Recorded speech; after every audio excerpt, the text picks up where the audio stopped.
Coming up this week on Ride the Lightning, the Tesla Motors unofficial podcast, Elon Musk cancels a customer's Model X order, but there's more to the story than you think. Plus, Tesla challenges Michigan, how much of Model 3 we'll see in March gets debated, and more. Go West, Lloyd! West!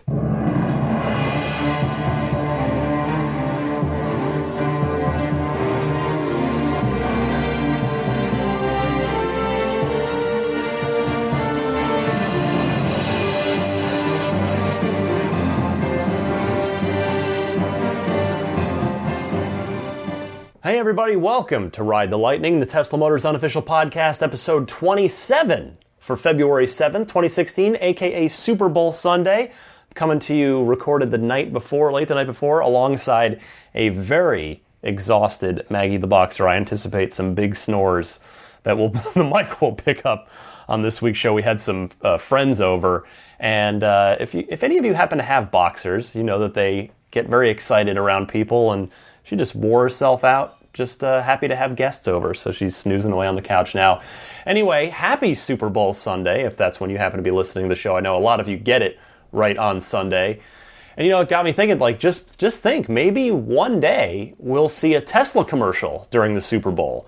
But I'm going to guess not for many years. I mean, really not as long as word of mouth and supply constraints keep going as they are for Tesla. In fact, Model 3, which of course is the mass market intended Tesla, might not even need advertising for the first year or two as they ramp up and fulfill what a lot of us anticipate to be a large waiting list of people, which I plan to be on.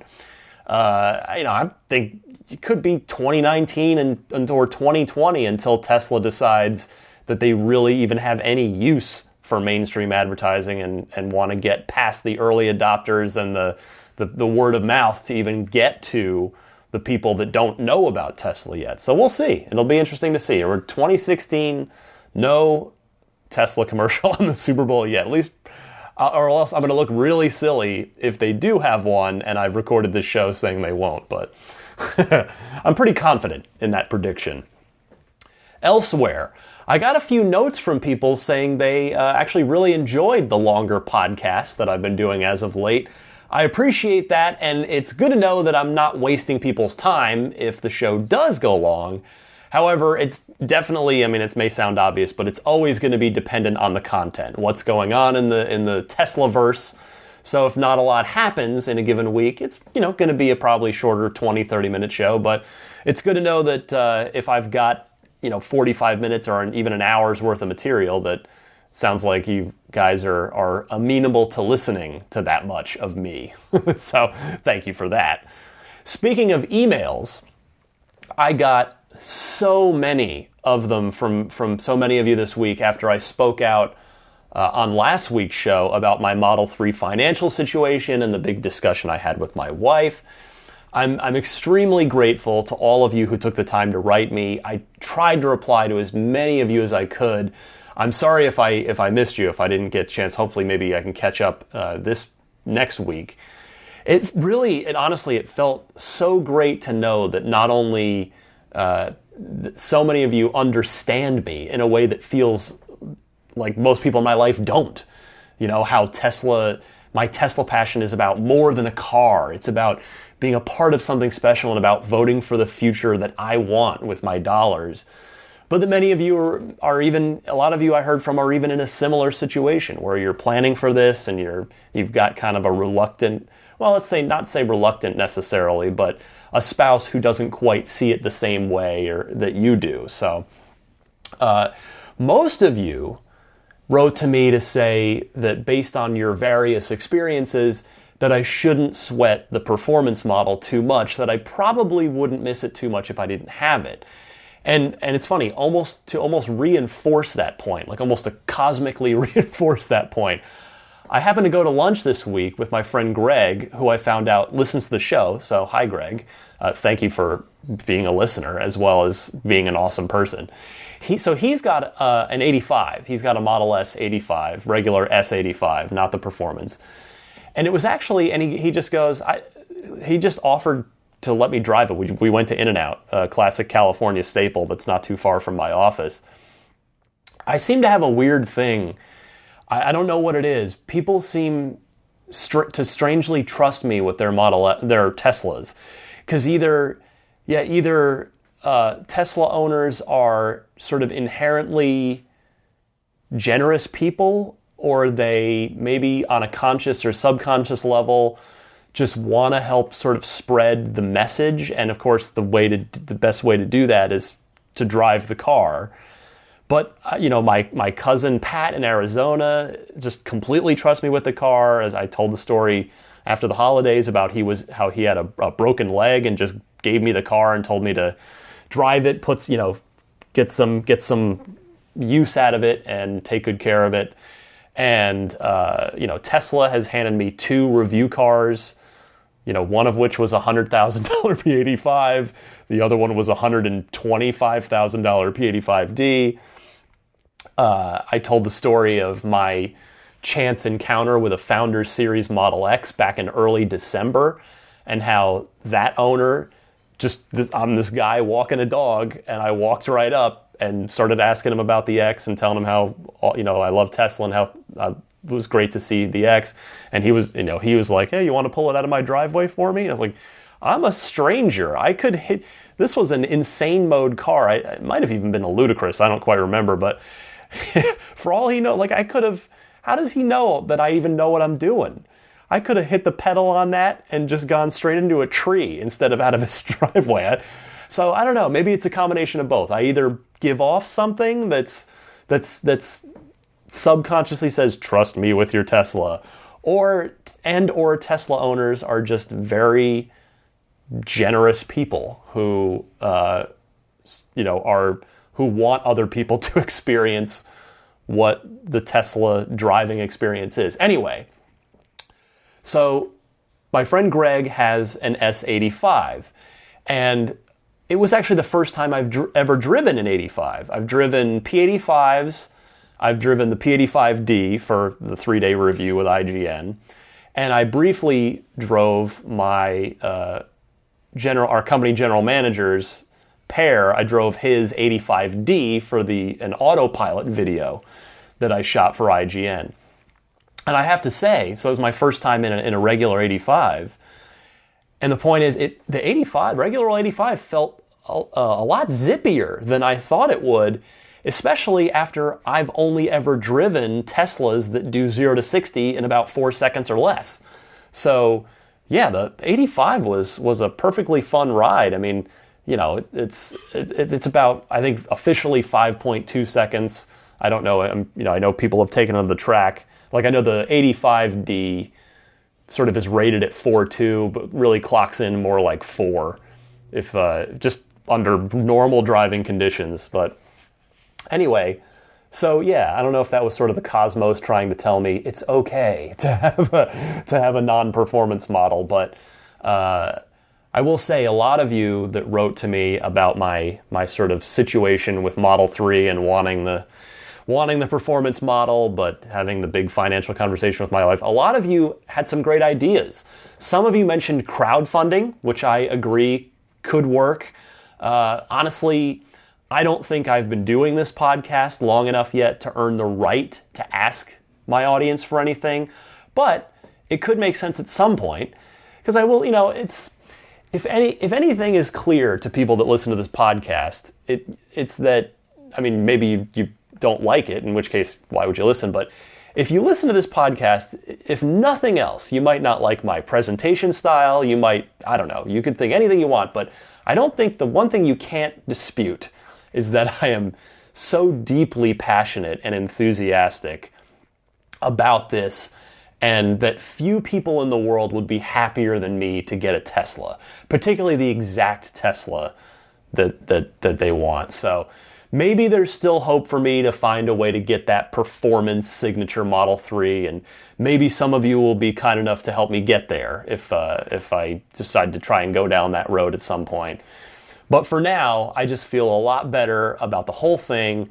I'm so glad that I finally had a sit-down, thorough conversation with my wife about it, and I'm glad I talked about my situation on the show last week. And in fact, I heard that from some of the people that wrote in that were like, "Thank you. I've been kind of going through this myself, and And I'm glad, I'm just grateful to all of you who wrote in words of wisdom and encouragement to me. I actually talked to my wife again this past week about the fact that, with the March event coming up, that we'll need to make a decision about which list to get on in March, signature or production. And I was very honest with her, very transparent about the pluses and minuses of each.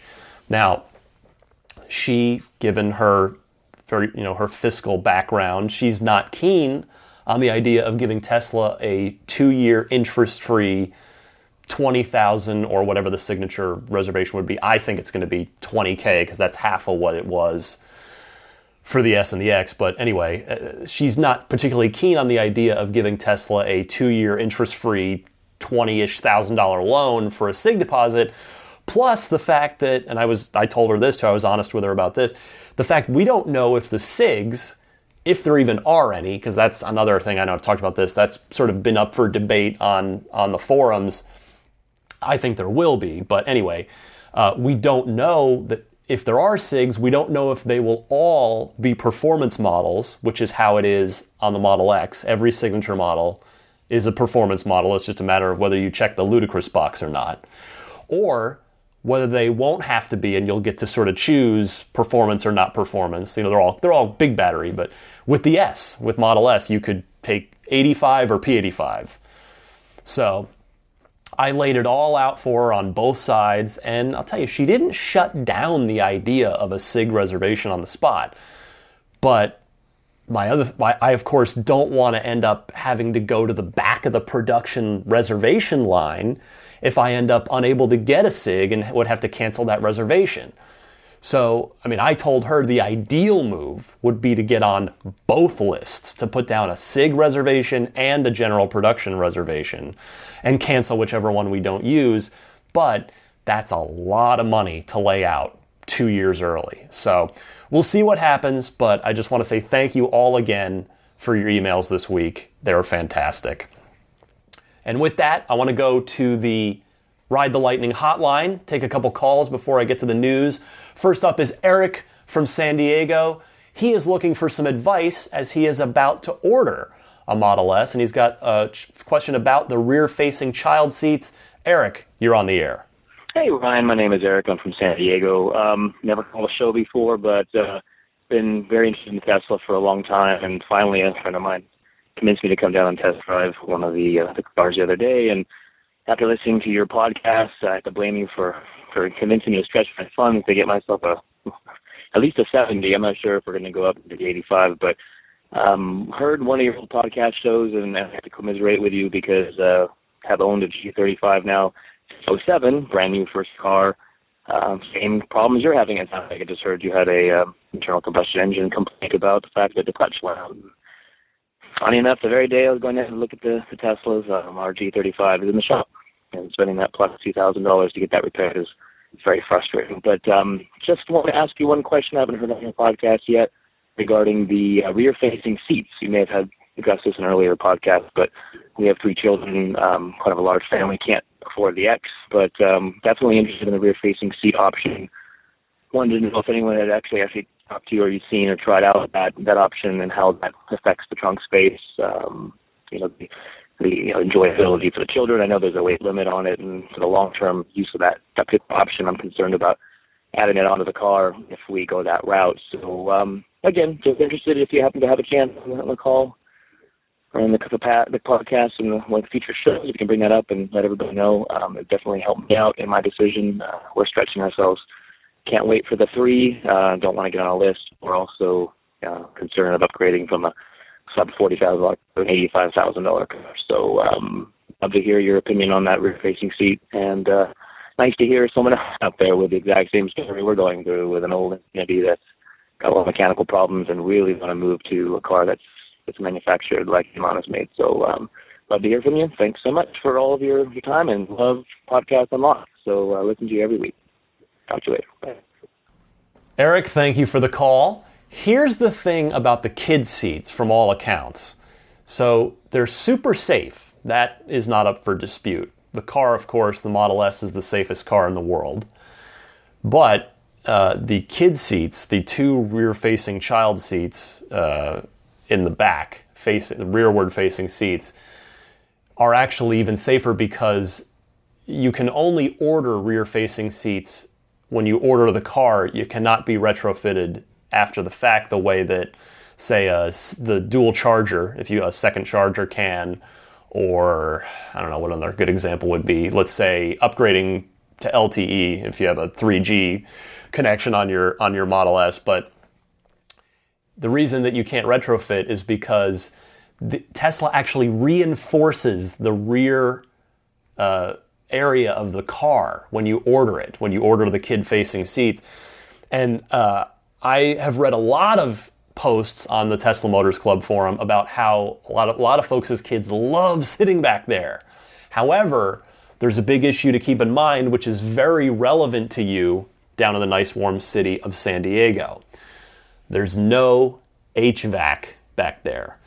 Apparently, it can get pretty warm for the kids. So yes, you can pre-cool with your app, but even once the car's in motion, if you're out there, it's a sunny day, which it always is in San Diego, your kids are sitting under the rear glass there, which doesn't have the same level of tint to it that the panoramic roof does, should you decide to order that option.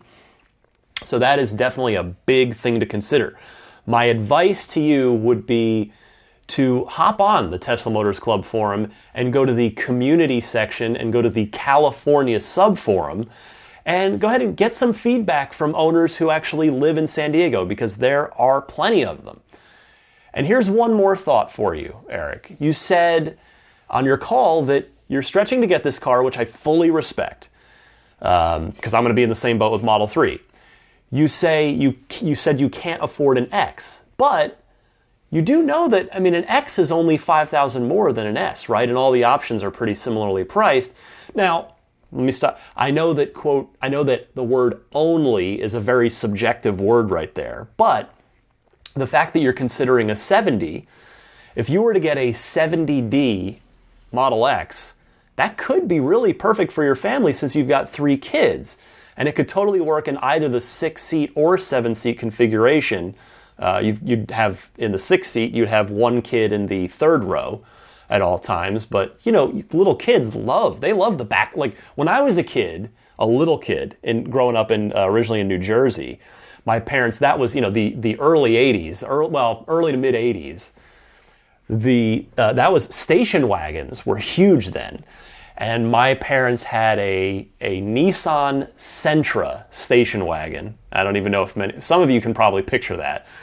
I wouldn't even advise Googling it. It's not a nice car. It's not, it was 1985 or whatever it was. But, and of course there weren't rear facing seats, but the station wagon hatch area in the back, my little sister and I called it the back. And we loved sitting back there. And of course, back then, the laws and the enforcement weren't, it was normal. As we'd just go back, my parents would be on Route 23 in northern New Jersey, and the Hamburg Turnpike.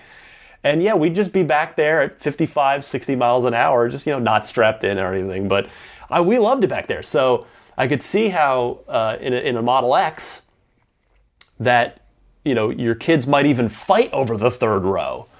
So who knows? But, it could be, but still, it's $5,000 more, and you'd have to wait a bit because 70D reservations at this rate, it's looking like they might not be filled until around the summer. I don't take my word for it because nobody actually knows for sure yet. But I would say think about it. I know, you said you were thinking about a 70 Model S. So if you weren't thinking about the D, then I guess the X is kind of $10,000 more because, the D option is $5,000 on the S, and that's sort of built into the X. But in any case, you might want to just sort of take a second look at it. I know the configuration tool, the design studio for Model X, is not online for the general. It's not public yet. You only have access to it if you're a reservation holder. But again, that's the thing where you can you can go on the forum and consult with some people, ask some other owners, but the X starts at 75, whereas the S starts at 70, and the options are somewhat similar. Maybe you wouldn't need the premium package that has the auto opening and auto presenting doors and all that stuff, but take a look. Either way, whatever you decide, best of luck to you, and congratulations on whatever Tesla you choose. That is awesome. One other call this week is from Robert in Chicago, who wants to talk a little bit about gas prices and if they are going to hurt the argument for Tesla. So Robert, take it away. Hey Ryan, it's Robert from Chicago. Lifetime listener to Podcast Unlocked, and I'm a big fan of everything you do on IGN. And loving the Tesla podcast. Just wanted to say thanks for that. And wanted to call in with a question. I just filled up my gas tank for $1.34 a gallon. And I've been driving since about late 2001. I'm 30 years old, and this may be the cheapest that I've ever been able to buy gas. I don't remember the exact price when I first started driving, but shortly after that was September 11th and the Iraq War and everything that has driven gas prices way up over the past, decade and a half or so. And so I guess my question along with that is, does the low gas prices kind of hurt the argument for a Tesla to somebody who's not quite as informed, which I guess would be probably most of the country in general? Certainly the Tesla is still a great car, but one of the biggest advantages it has seemed to have in terms of just, looking at it is the, cost ratio of electricity to gasoline, even just, going to work every day. Obviously, it had been way more cost efficient in the long run to be using electricity. And now if gas stays this low, I assume it probably can't stay this low forever, but if it does tend to stay, in that 250 and under range, is that going to make Teslas not as attractive to buyers because of the high upfront cost and the fact that there won't be as much saving? I'm not sure what the numbers would be as far as if it would still be cheaper to use electricity versus gasoline at this sort of price or not. But hopefully you have some insight into that. And thanks again for the podcast. I hope to someday be a Model 3 owner myself. Like you, the Model S is just way out of range. But yeah, thanks again, and look forward to the next episode. Thanks. Bye. Robert, thank you for the call. And to give my opinion on this, sure, the low prices of gas absolutely do hurt Tesla, hurt the case for EVs. I don't think there's really any denying that. I mean, a Tesla looks a lot more appealing to anyone, especially those who are not yet educated in the ways of electric vehicles, when gasoline is $4 a gallon or more. I mean, I live in San Francisco, so it was more for a while there. It was almost $5. Even Elon acknowledged it at his Hong Kong Tesla town hall last week, he said, quote, "The industry as a whole, I think, will definitely suffer from lower oil prices. It just makes economic sense. Even if the economics of oil favor gasoline, I think the Model 3 still does well. It's more cases where there is little to no differentiation between the gasoline version of something and the electric version. A good example of that would be in my building, at the IGN building, there is somebody that has an electronic Golf, the VW Golf. So something like that, I think, is what Elon is referring to there. Anyway, his quote continues, "If they're about the same and the electric version doesn't have a compelling economic proposition," meaning if it's not priced cheaper or right the same, then you've got a real issue in the market, end quote.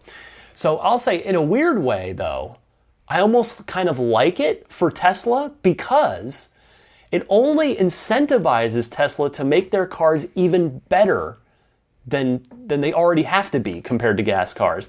What I'm trying to say is it will only push Elon and the engineers more to make Model 3 and future revisions of the S and X even more amazing compared to ICEs. Of course, though Elon has always said that Teslas and EVs in general need to be an order of magnitude better than their ICE counterparts for the same money in order to convince people to make the switch over and buy them. People don't want to leave their comfort zone of gas stations and gasoline cars. But we've seen that happen with the S. It happened. The S came out, and it is, I don't want to offend any Porsche fans here, but by all accounts, it is pretty much a better car in most ways than the Panamera, and it's a cheaper car than the Panamera. And I know it's anecdotal, but it seems that the indications are that the Model S has eaten the Panamera's lunch. I don't see them. I probably see 20 Model S's in the Bay Area for every one Panamera I see now, ever since the Model S came onto the scene. And it's about to happen to the Cayenne, the X5, Range Rover, etc. with the Model X. And hopefully the Model 3 will do it to the BMW 3 Series, the Audi A4, etc. So, gas prices aren't going to be that low forever. It's a finite resource. It almost has to go back up at some point. I know it seems like, from what I read, America's doing a lot more domestic oil mining now, but the point is, it definitely, cheap gas, look at people are buying, remember when people stopped buying SUVs for a while? Like, it was just like, oh, these things get terrible mileage, and it was like 2009 when the gas prices were through the roof. But now look, like, everybody's buying SUVs again. So that's where it's on, say, the Model X to just be a much better vehicle. And hopefully it will bear out that way. It's got wicked acceleration. It's the safest thing on the road. It's got easy access third row with the Falcon Wing doors. And, most SUVs get a gas mileage somewhere in the teens. An X gets the equivalent of, I don't know what its official rating is, but the S MPGe mile per gallon equivalent rating is about, I think, 88, if I remember correctly, maybe 90. So you figure the X is a little less than that.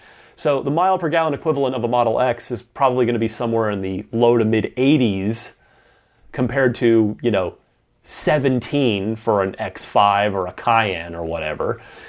And on top of that, the gallons of the fuel that the Model X takes are pennies on the dollar compared to the gallons of fuel that internal combustion engine SUVs take. So that's what it's going to take. And I like that, if anything, push Tesla to do better, to make a better car for the money with Model 3, and to continue to push on the S and on the X and make them even better. So there is a silver lining in that cloud, I think, in the quest, in Elon's quest to electrify transportation.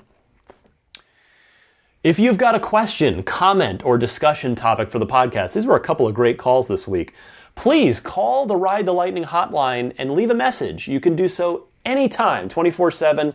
It's a toll-free call, either on the phone or on Skype, and the number is 1-888-989-8752. That's 1-888-989-TSLA. And I remind you that if you know someone special with an upcoming birthday or anniversary or graduation or some other special occasion, you can give them a unique gift of recorded voices from friends and family telling them why they are special. The recordings can be podcasted or put onto a keepsake. Visit my friends at lifeonrecord.com to learn more. And I'll be right back with this week's Tesla news.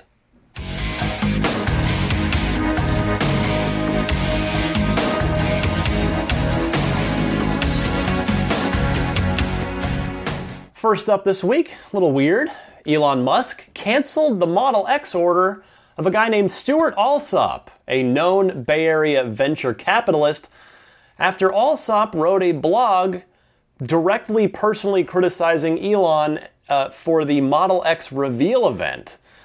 I want to thank my friend and Ride the Lightning listener Jeremy Williams for pointing me to the Reddit thread where some sleuthy folks dug up the fact that there is a history between these two. So, because off the top, it sounds like, well, that's a not cool move by Elon to just be like, hey, you wrote a mean thing about me. I'm canceling your order. I don't want your money. But there's more to it than that. I'm not necessarily defending Elon. We'll get to that in a minute. But it turns out that this gentleman, Stuart Alsop, pulled funding at the last minute from PayPal back when Elon was there. So there is there's some previous animosity, because obviously that would have been not a fun point in life for younger Elon Musk when he's, trying to get PayPal going. So it makes a lot more sense why Elon would do this. Now, that being said, it's definitely not the high road solution to the issue.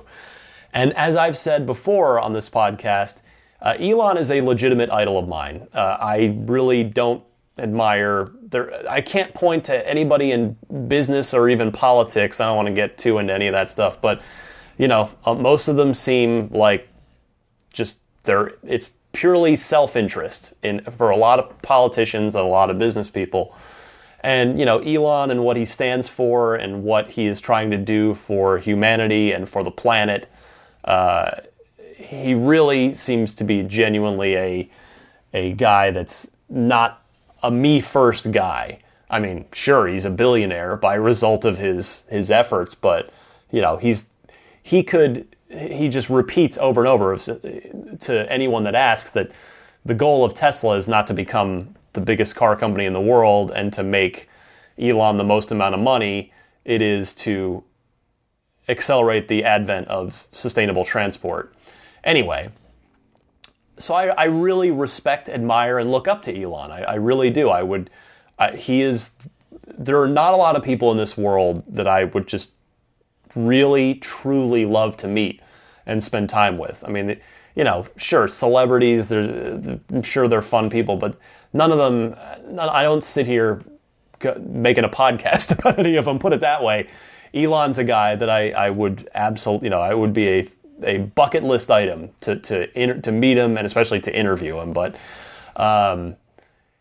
anyway, Elon is, while I do respect, admire, and look up to Elon Musk, he's also human.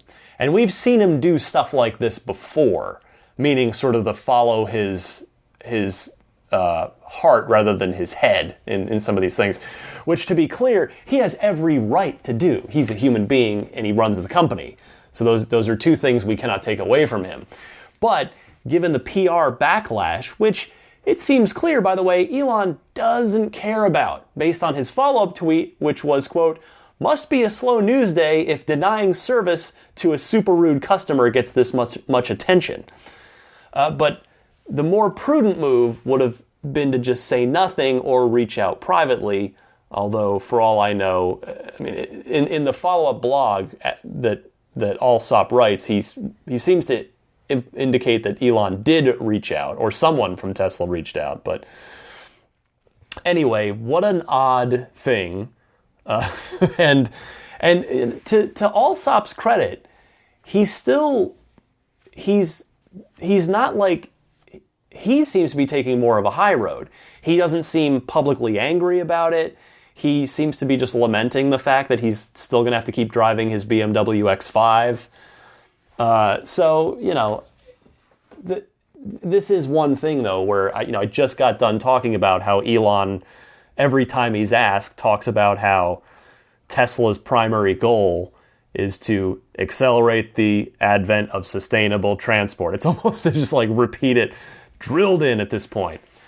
And so it's unfortunate to, Elon had the opportunity to take one more gasoline-powered car off the road by getting rid of Stuart Alsop's BMW X5 and putting him in a Model X instead. And Elon chose to deny Stuart Alsop that. So that's unfortunate. I'm not going to defend Elon on this. I'm not super criticizing him either. Again, he's a human being, and he got, this guy kind of really seemingly that screwed him over back in the PayPal days. But at the same time, there was probably a better way to handle it. So that's unfortunate. But, again, we take Elon as he is not perfect. He is a human being, and we respect him and admire him or I do, for all of it. You can't just cherry pick parts. You have to take the whole person. I'm not perfect either. I'm sure maybe I would have done the same thing if I were in the same position.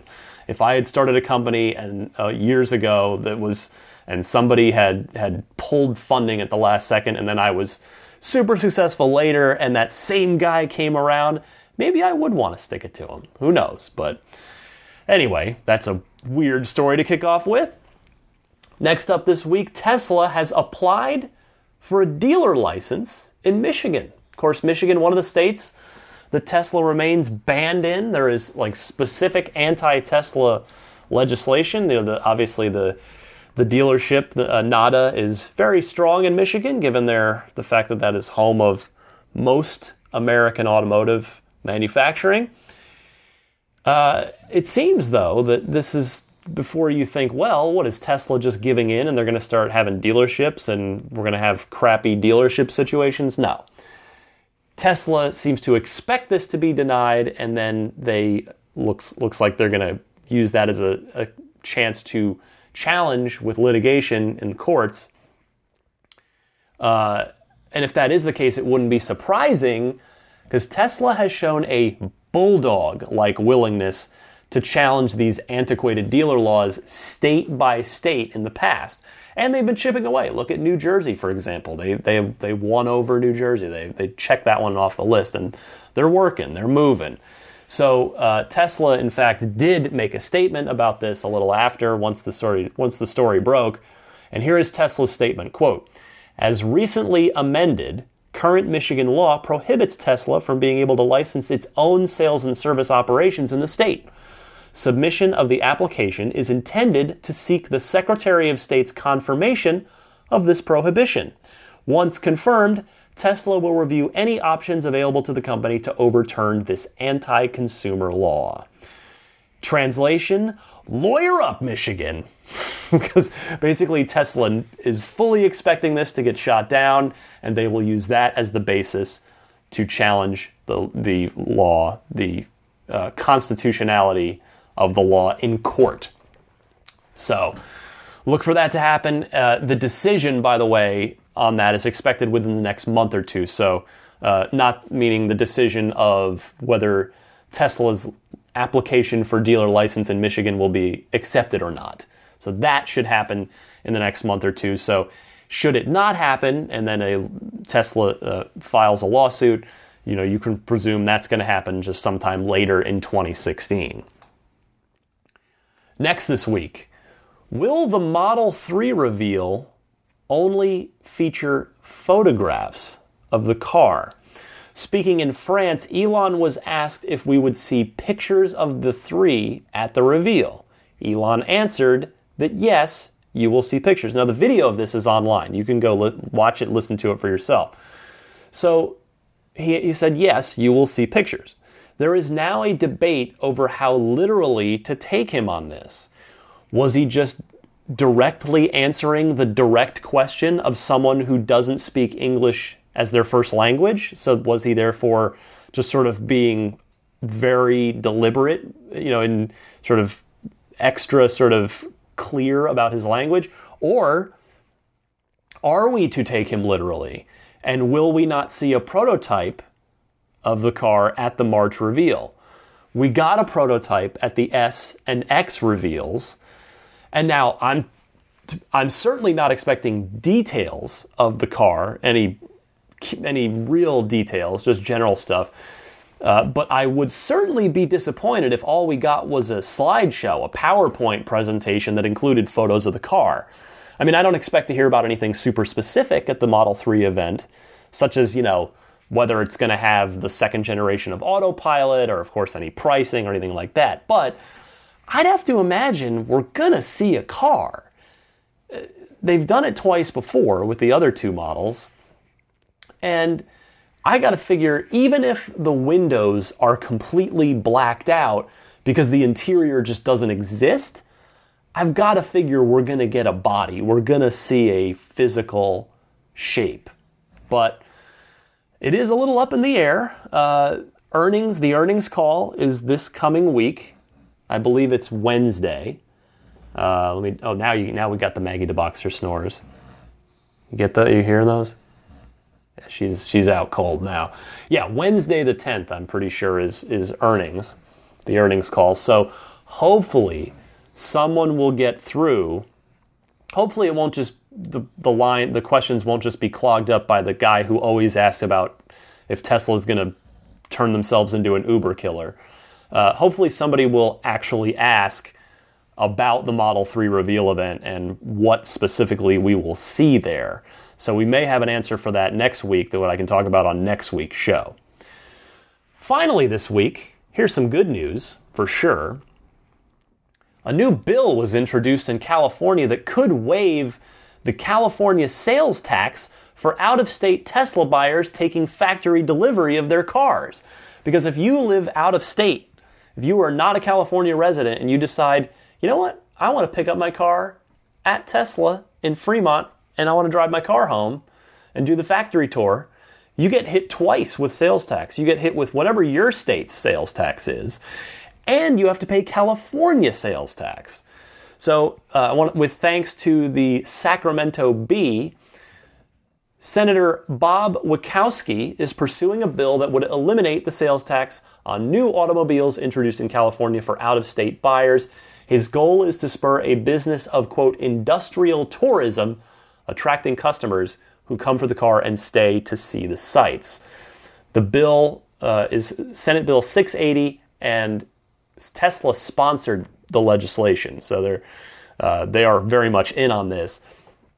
Quote from Senator Wachowski, "We think that California is an attraction. We think that people want to go down to a Tesla factory to see it. The government can be an incubator for these ideas." I'm not quite sure what ideas he's referring to there. I mean, it makes sense that you would wipe this tax out.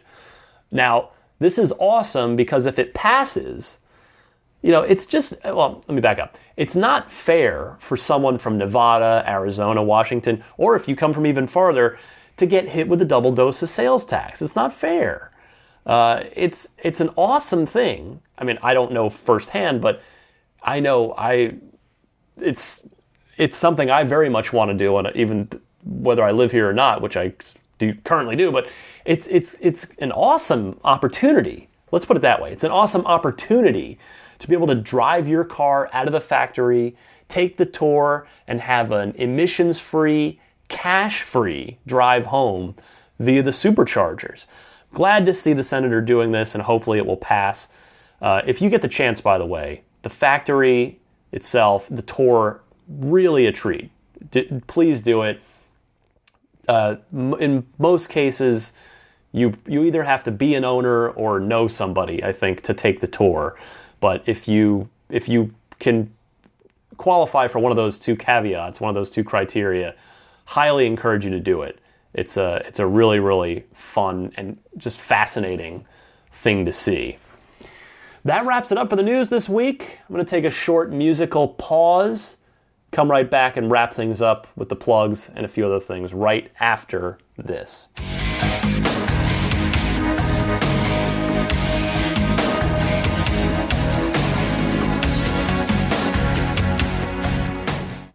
That does it for episode 27 of Ride the Lightning. I remind you, if you've got a question or a comment, a discussion topic, please call in, leave a message on the Ride the Lightning hotline. You can do so anytime. It's toll-free. You can call or Skype. The number is 1-888-989-8752. You can follow me on Twitter at DMC_Ryan. Or, if it won't fit in 140 characters, you can always email me. The email address is teslapodcast@gmail.com.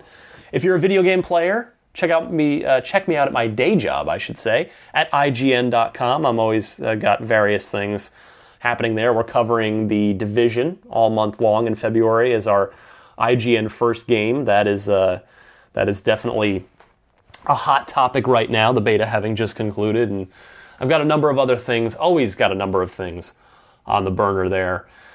Check out nerdstyles.com for video game and geek-inspired t-shirts, as well as a coffee mug if you're a coffee drinker. We've got a Coexist coffee mug with our most popular design on there. And please be sure to subscribe to Dave T's weekly Tesla newsletter at teslaweekly.com. It's a great way to keep up on everything happening in the world of Tesla. You know, you'll get a little extra analysis here, but Dave T's weekly Tesla newsletter can give you the snapshot of everything happening in the world of Tesla in a given week. And a reminder, you can now listen to the show in your Tesla via TuneIn. You still got to do it. You got to go on the TuneIn website first and follow the show, but then it'll show up in your favorites in your car. I've heard from a few of you that are doing that, so that is awesome to hear. And I will continue to work on trying to get the podcast just natively in the car without having to jump through any hoops on the TuneIn website. Thank you all so much. This has been Ride the Lightning episode 27, and I'll see you back here this time next week.